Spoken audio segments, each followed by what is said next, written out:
Ian, thanks very much indeed for joining what we're calling our kind of Piscari Industry Insights. You've got some very interesting perspectives on marketing, so I'm really looking forward to getting into the conversation. Thanks for having me, Mike. Yeah, I certainly hope so. Anyway. Ian, I know definitely you will, definitely. So so we had a chat before having this recording, and there were a few questions that we thought might be interesting to the audience. So, for example, let's kind of just like kick off with, well, first of all, what do you do and what's your company? Well, my company is ContentLIVE.net essentially, and what we do is we do predominantly live sports broadcasting, but we work in a number of different fields as well, such as property, and we're even doing a fashion show, believe it or not. But we live stream live sporting events, mainly golf, mainly in motorsport, and we like to bring out the real stories of people. We make it all about the people and sort of give our clients and our audience real value for money, real enjoyment, and create an entertaining show that makes it about the people. If you've ever seen Formula One Drive to Survive, if you haven't watched it, watch it. We try to create that style. We try to create that style live trackside. That's brilliant. What we do. Perfect. Okay, so we had a few questions. So, for example, one of the questions was, how can brands or sponsors stand out from the crowd using live stream marketing techniques? And also, can you tell us a story about how it works? Yeah, definitely. Look, as you know, live stream is what we do. And first of all, one thing that I think is very important for people to understand is social media, where we live stream to. So Facebook, YouTube, Twitch, for example, are our main platforms that we broadcast to. They often get a bit of a bad rap, don't they? You know, social media can come under the cosh for a little bit. But one thing we need to understand is that actually social media is on your side. So Facebook aren't working against you, they're working with you. And the reason I say that is because live streaming is very important for this factor alone. Now, if you're putting posts out there on Facebook and you're just putting general posts and you're driving traffic away from Facebook, so you're driving people to other websites, you're driving them to other social media, Facebook doesn't like that. It wants you to stay on Facebook, but it also wants to show good quality content. So if you're live streaming, you're more likely to get people to stay, and also Facebook algorithms, for example, and YouTube, etc., are going to pick that up. First of all, going to show your content to more people. So there's a benefit straight away as to one of the reasons why you're actually going to get more value from doing live streaming. But on a more emotional side of things, there's actually a more sort of human interaction. There's a human touch to it, and there's a brutal honesty to live streaming as well.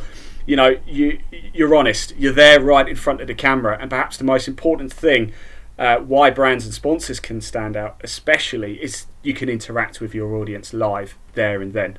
You know, you can ask them questions, they can come back to you. I know we're going to touch on that potentially a little bit later, but that is such a key way. You can't do that if you've just posted a video out. Yeah, sure, you can go into the comments and comment below, but surely it has much more value if Mike, I'm at a trackside somewhere and you're watching me interviewing a driver, and then you comment in saying, Ian, could you ask him this question? Yeah. And then how would you feel then if I asked that driver that question? I go up to that driver, I go up to Lewis Hamilton and say, Lewis Hamilton, Mike Landis just commented in, he wants to know what you ate for breakfast this morning. How good do you feel? Yeah. You know, I've just created a raving fan essentially, haven't I? You know, by doing that. You are going to love what we do. You're going to be an advocate of my brand forever. I think that's absolutely. I think that's almost invaluable. And like I said, the brutal truth and the brutal honesty, it does breed trust as well. You know, there's no hiding places when you're live. It's incredible when I do golf, when I do motorsport, the amount of mistakes I make that I know I've made, but actually people don't realise that I've made these mistakes as well. But equally, people forgive you. If you've done a staged video that's very high production, people sort of see through it. They get it. You know, yeah, great, it's a lovely video, but it doesn't resonate as well as if I'm actually talking to you, as if you're with me. And give us an example, Ian. So give me one example of a live event where you've done the live streaming with a sport. It could be golf or it could be motorsport, where something unusual happened that really generated kind of like fan engagement. I'll tell you what, I'm really glad you asked me that, because I've got the greatest example ever. I broadcast golf, as you know, and we're at a Clutch Pro Tour event at Sandwell Park up near Birmingham.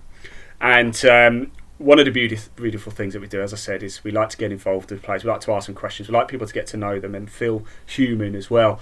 And one of the players playing, his mum lived in Croatia.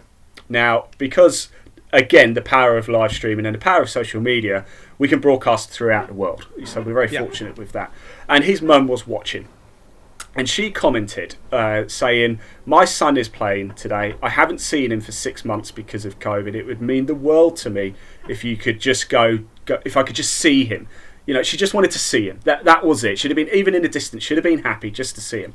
So one of my team got in touch with her there and then and went back to her and just said, look, send us a little video in right now and we'll go find him.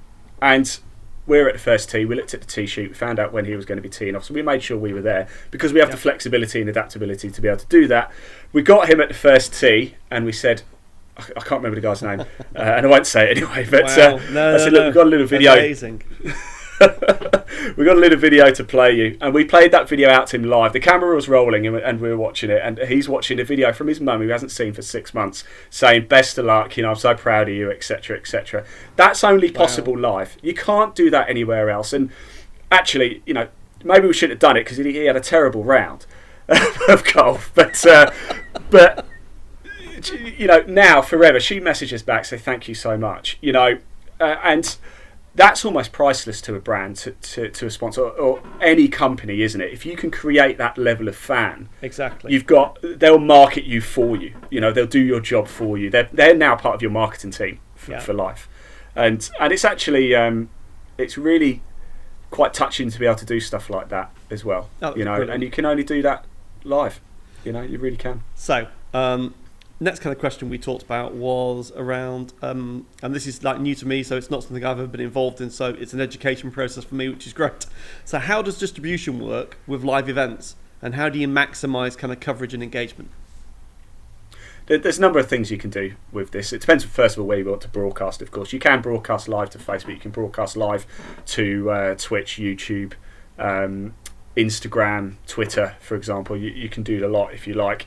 My recommendation with this is find out where the bulk of your audience is first of all. Sure. You know, if you're big on Facebook, then obviously broadcast to Facebook. You're not limited to just doing that. You can do multiple channels at once. We do Facebook, YouTube, and Twitch all at the same time. But then you can't do Instagram connected to that because of there's certain, you just can't do it. Right. Okay. It's just not possible. So you just have to be aware of that. So first of all, find out which is your biggest market. Yeah. You know, if you're a fashion brand, then you might think of looking at Instagram, for example, as a good way to go. However, if you've got 100,000 followers on Facebook, you're going to get people watching your content by doing it on Facebook. Yeah. Then you've got options. You can just broadcast direct from your page. That's fine. But I'm a big fan of something called cross-posting, which is connecting with other pages who sort of have a similar sort of audience to you, who might see value in your content. Now, you've got a choice with this. You can either sell your content to them in return. So, for example, I might say I've got a golf brand who wants to have my live stream broadcasts. I can say you can have them for a fee. Right. And now we're getting into sort of TV advertising, aren't we? That type of thing, in broadcast rights, etc., etc. Or I might look at their audience and think, well, they can bring value to me because they're going to bring me a lot of eyeballs. Yeah. So I could say, okay, let's do a contra deal. You can have my broadcast for free. I have your audience, essentially. So I'm going to broadcast my golf to your audience. Yeah. You get live golf. I get the benefit of your audience, which is great for the tours and my clients because they're going to get more eyeballs on their product. Right. And that's a great way of doing business, if I'm totally honest with you. And for me, that's the best way of doing it. And of course, that's a good way to increase fan engagement. When you do cross-post, of course, you've got to be very, very careful. If you're cross-posting to multiple pages, it's very difficult to sort of keep on top of the fan engagement. You have to kind of centralise where you want to drive traffic to. Of course. So you can keep an eye on the comments. Otherwise, you're broadcasting to 30. Yeah, exactly. Exactly. If you're broadcasting to 30 pages, for example, you can't watch all 30 pages. Yeah. So, you know, centralise it to one or two, and then you can make sure that you've got, and say that as well. This is the beauty of being live as well. You can react in the moment, and you can advertise, or you can do whatever you want live in the moment. So you can say, look, if you comment over at ContentLIVE Golf, we will see it. If you comment anywhere else, we won't see it. And that's a great way of driving traffic to your page as well, isn't it? You know, come to me and we'll help you. I'll spot your comments. That's a good point. Exactly. No, brilliant. It's a way of building an audience. Yeah, absolutely. Yeah. and that's the best way to sort of maximise your coverage and sort of get people involved. And what happens post-event, Ian? So when you've got this live stream that you're doing, presumably you're recording this live stream as well. Do you do anything with the data, with the live stream production itself afterwards or not? Yeah, we do. We put together a sort of a post-edit. So, as much as we're live stream, most of the clients we work with do want some sort of video after. Yeah. That potentially has a bit more commercial value and they can use in their pitch decks going forward. As we know, the power of video is so important, and that comes to pitching for sponsors and new business too. If you send somebody a 30-page pitch deck, they're not going to get past page 8. No. But if you send them a video with a lot of, this is what we can do, it's going to capture their imagination very, very quickly. Yeah. We also produce analytics reports for them as well. Now, what happens Talk about the analytics. when we broadcast? How does that work? I will do. I mean, when we broadcast the videos, they stay in the destination as well. So you can go back and watch any of our live content right now. It's still all there. It's still all available on YouTube, Facebook, etc. But I also find it incredibly important to produce data behind the actual broadcast, because that's how you determine success, isn't it? It's all right me saying 50,000 people tuned in to watch. Well, so what does that mean? Yeah. What does it actually mean to anybody? And any business owner knows, like yourself, Mike, it all comes down to data. It all comes down to what we all like to do is build out our perfect customer, don't we? That's one of the very first thing I imagine most businesses do. Who is my customer? That I need to know that information so I know who to target market to. And this information helps with all of that. So it comes down to what is success for the client. Does the client just want exposure? Well, great. If they want exposure, we look at how many views we had and what was the reach of those views. So how many people watched it for 3 seconds or more, that's your views. Your reach is obviously how many people came into contact with that content but didn't necessarily watch it. So it appeared in their feed, they might have seen it but scrolled past it. So it just, that they came into contact with your brand, a bit like an advertising billboard. You might see it's there for a split second, drive past it, it's there in the subconscious, but you haven't really digested the information. Exactly. For me, the most important one is engagement. Now, engagement is an action that somebody's taking on the content. So if you've got 10,000 people who've watched your content, it's reached 30,000 people, and then 3,000 people have engaged with that content. Well, that's good, because that means 3,000 people have done something about it. That's either they've liked it, they've liked the post, they've liked the video, they've commented, they've shared it, or they've clicked through a link, they've clicked to expand the video. It means they've physically taken an interest in what you've done, and that is important. If you've got 10,000 people watching it, it's reached 30,000 people, and only 100 people have engaged, your content's, there's a problem. Exactly. There's a problem with your content, and that's valuable information, because for next time, okay, this content, although we got people watching it, I imagine your 10,000 views were probably no more than 4 or 5 seconds. And obviously you want to extend your max viewing time as possible. Your average viewing time you want to be as long as possible. And how do you? So that's really valuable. How do you maximise engagement? So interesting about. So you must now have a view across all the live streams that you've done. Certain things will, no matter how big the audience is that's watching, some will have far higher engagement rates than others. Do you know what the difference is? Can you work out what the kind of secret sauce is? I can, because it comes down to what the content is. And I'll give you an example. It just comes down to what the content is. And sort of, you have kind of run-of-the-mill content. And that's where we might follow a group up and down the 10th or something at a golf course. However, then what we did different, and it did well, it did okay. But then what we actually did is mic up the next group to come through. And because we mic'd up, it went through the roof. Another way, a very important way of doing that you can do aside from just the video content, is when you post your video, when it goes out live, you also have to write text in it as well to accompany that video. That's crucial, what text goes in there. Now, a bit of a tip that I always use is you've got to tell your audience what they're watching in the very first sentence. We made a couple of mistakes in the early days of, we knew what it was, so we'd write a paragraph about something, and then we'd look at the comments and people would be like, what is this? What tour is this? Where is it? So when it comes to golf, when it comes to motorsport, it has to be, in context. This is the MSV Super Cup live at Brands Hatch. Just spoon feed it. But you just you understand that your audience is sat at home. They might just get a split second to read it. That text has got to capture their imagination immediately. They've got to just have the straight information. You know, if you're watching football, if you just scroll through and you're watching football, the first thing you should see is what teams are playing. Yeah. It's the very first thing you should see. You know, otherwise, what's the point? Exactly. And that's where this comes in as well. That text is crucial. And with that text, you can input call to actions. And another thing that I like to do as well for our clients is I input a tracking link into that as well. So I will have, say, for example, watch live Motorsport from Brands Hatch, you know, track day trophy or whatever it is. Yep. Then I'll have, you know, to find out more about the MSVT track day trophy, click here. And I'll have a tracking link embedded into that, which also means after the event, back into the analytics report, I can then go to my client and say, right, these are the numbers. We had 30,000 people watch. We had 60,000 people reach. 10,000 people engaged with it. Right. We were live for 4 hours. This is how it equates into viewing per minute. And then I can also give them information about also throughout the live broadcast, this is how many people click through to your website as well. And then that's up to the client where that destination goes. I usually recommend a home page or a contact page. And then, of course, it's up to them to tell you, okay, look, we drove 2,000 people to your website during the live broadcast. How many people filled out a contact form? It's got to depend on what your client wants from this, though. Sure. And this is crucial.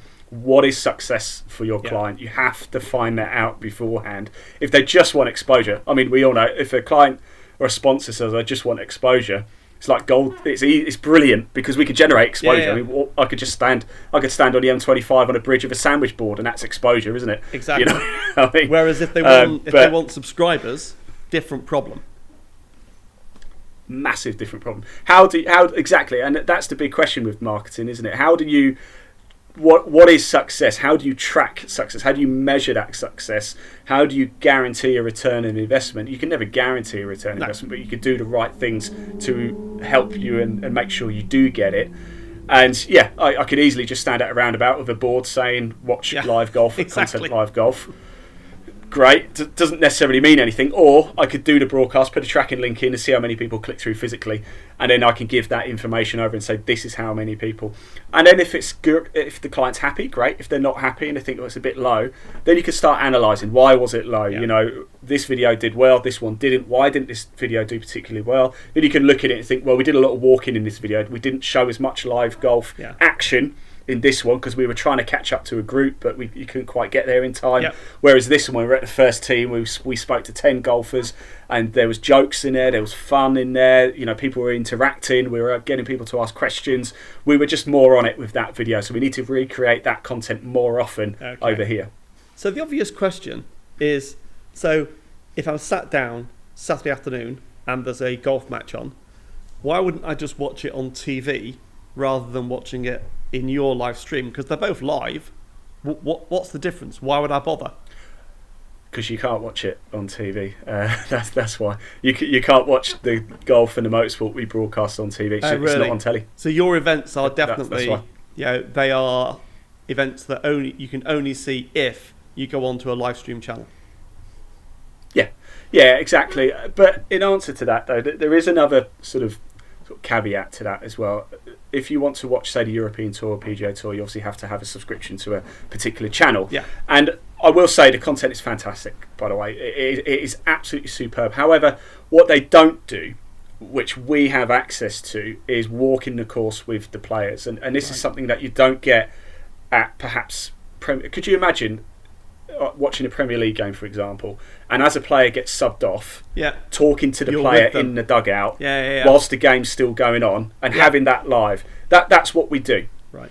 That's exactly what we do. And we do this in motorsport as well. If there's a race, for example, we do... I did a 24-hour race last year, and what we do then is we'll talk to the driver as soon as they get out of the car during a pit stop. So they'll get out, another driver will go in, and I'll talk to them directly, immediately, and capture them in the moment, in the emotion. Could you imagine in Formula One talking to the driver in the garage as his car's just been pulled out? It's it's just not done, and it's another reason why live streaming, we can have that additional access that perhaps is a bit limited on more mainstream TV. Yeah. So the events that you're filming and that you're live streaming, that you can get access to the players, the drivers, the people involved Yeah. Whereas with a mainstream PGA Tour or a Premiership, you'd never be given that access, presumably.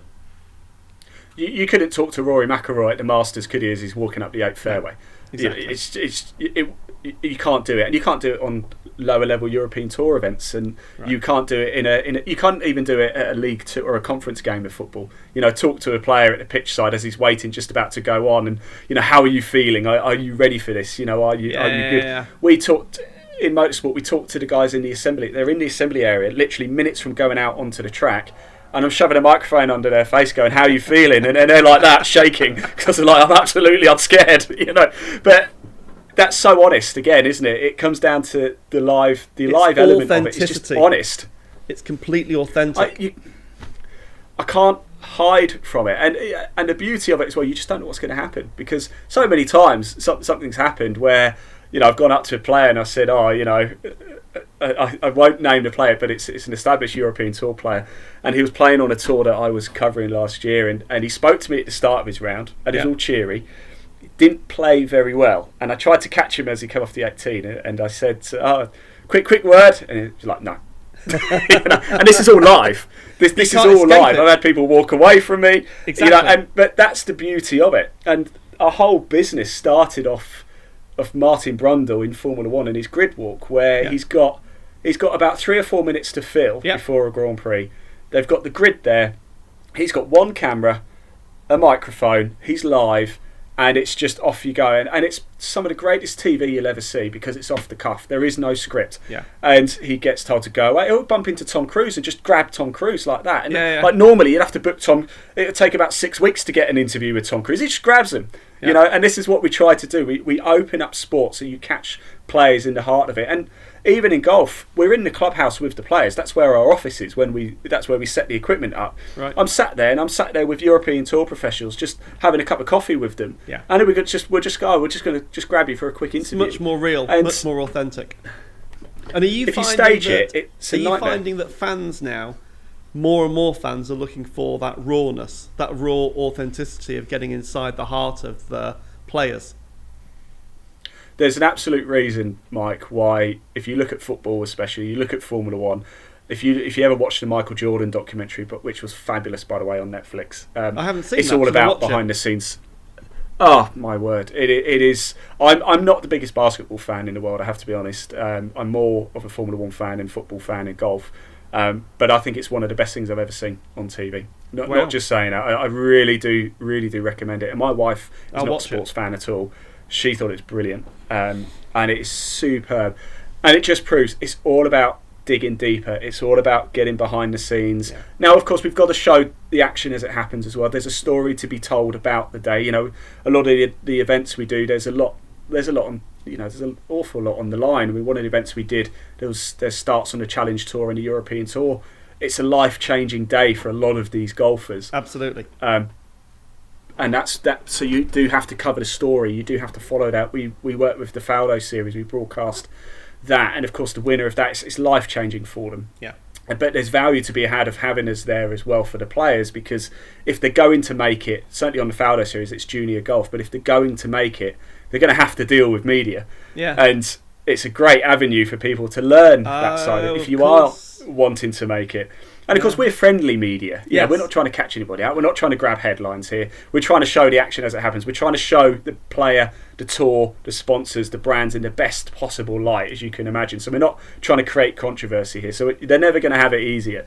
But you'll be amazed. Some people run a mile. They just get absolutely petrified. No, I hadn't thought of that. Everybody. It's a great point here. Yeah. If you're a player and you're going through your career and you're aspiring to be on the European Tour or the PGA, you're going to have to get used to the media.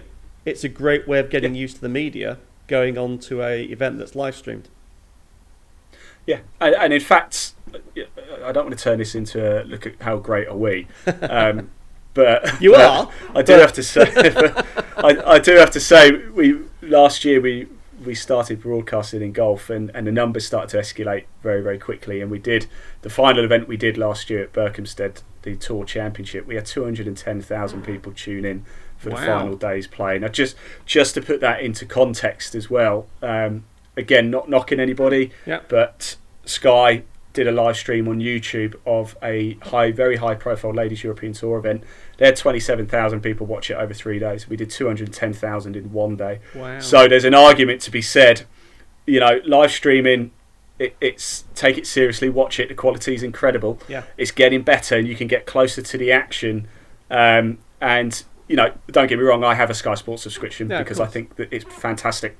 The football coverage is excellent. If I want to watch the Masters, which I certainly do, I have to watch it on Sky, and Sky do a wonderful job, and BT, they all do a wonderful job, and we're not even in remote competition with them. No.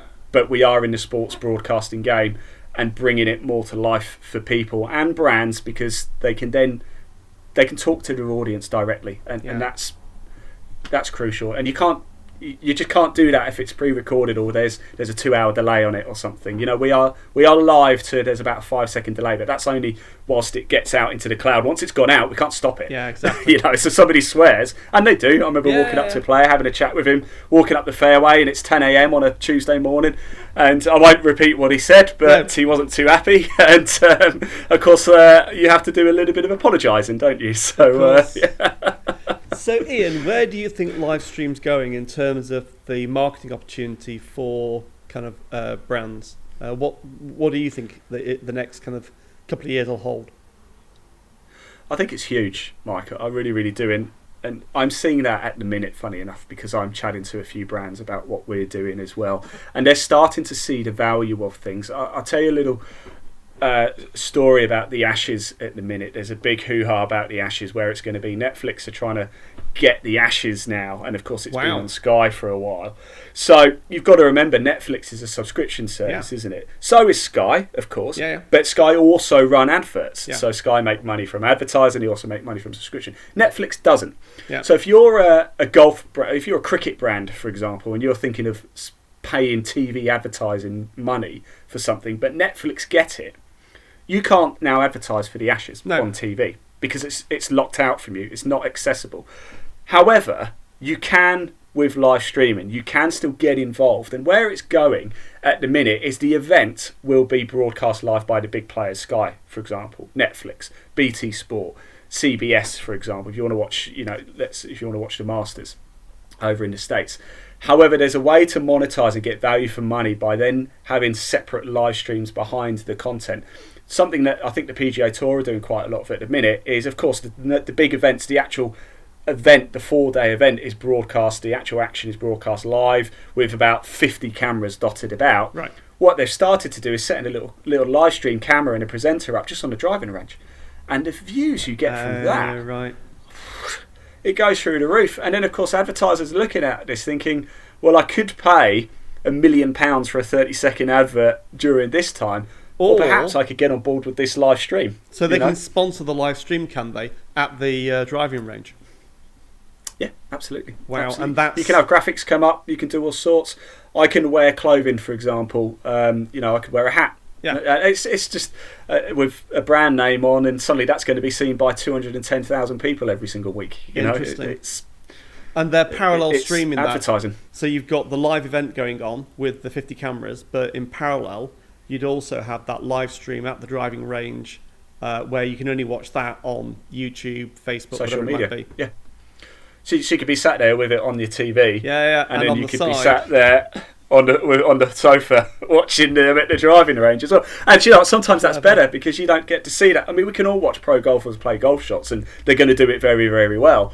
When you see them at the driving range, that's more like you and me going down. I'll go down to the driving range, and if I hit 100 balls, 60 of them I think will be really good, and 40 will be absolutely terrible. And that's kind of what you want to see. 60 might be like the other, might be like 90 really bad. 10 may be quite good. I'm just trying to make myself sound better than it is. I actually, it would be about 20. Ian, this has been really interesting. Really, really, really interesting. Something I've never looked at myself. Not an area I've got involved in. So I think fascinating, definitely. So kind of just a bit of a conclusion. How do you sum up kind of live streaming and kind of where it's going, and then where can people find out more about you? Well, it's completely changed broadcasting, if I'm totally honest. It's made every level of sport accessible where it wasn't before. It's made elite sport accessible on a more personal level now, where perhaps it wasn't before, and it's given opportunities to up-and-coming golf tours, up-and-coming sports, to try and have a platform to showcase themselves in the best possible light and see the action. It's breathed new life into sport. Let's use sport because that's where I'm mostly involved in. It's breathed new life into it because it's opened the door and made everything accessible now, where perhaps it wasn't, and it's only going to get bigger because of that. And you're going to capture the audience. Things are going to grow. Things are going to get better. Sports participation is going to go up because it's now accessible. And this is something, when you're live, you can communicate. One of the biggest questions and barriers for a lot of people is, how do I get into something? Yeah. And golf has that problem. How do I get into golf? The perception of golf is, I've got to pay £5,000 a year to join a golf club, then I've got to buy a set for £1,000, and then I'm just going to duff my way around, and everybody's going to look down their nose at me and laugh at me. Whereas the truth actually isn't that. That perception might have been right 20 years ago. It's not anymore. But the only way to change that stereotype is to show it. To physically show it and show people that actually everybody down here is pretty cool. They just want to see you. They just want you to come down, have a good time. Come down, have a drink, have a cup of tea, have a coffee, have a beer, have whatever you want. Let's hit some golf balls and just see if you like it. If you don't like it, fine. No worries. And that's where it's going. And yes, if anybody does want to find out more about it, it's probably a website's best place, ContentLIVE.net. Do go check it out. You can check out all of our live sport. Like I say, we do a property show as well. You can check that out. We do fashion. We do all sorts. So yes, if you love live sport though, do check us out. It's probably the best place. Ian, thank you. That's been absolutely inspiring and brilliant. I really enjoyed it. Thanks a lot, mate. Thanks, Mike. Real pleasure. Thank you.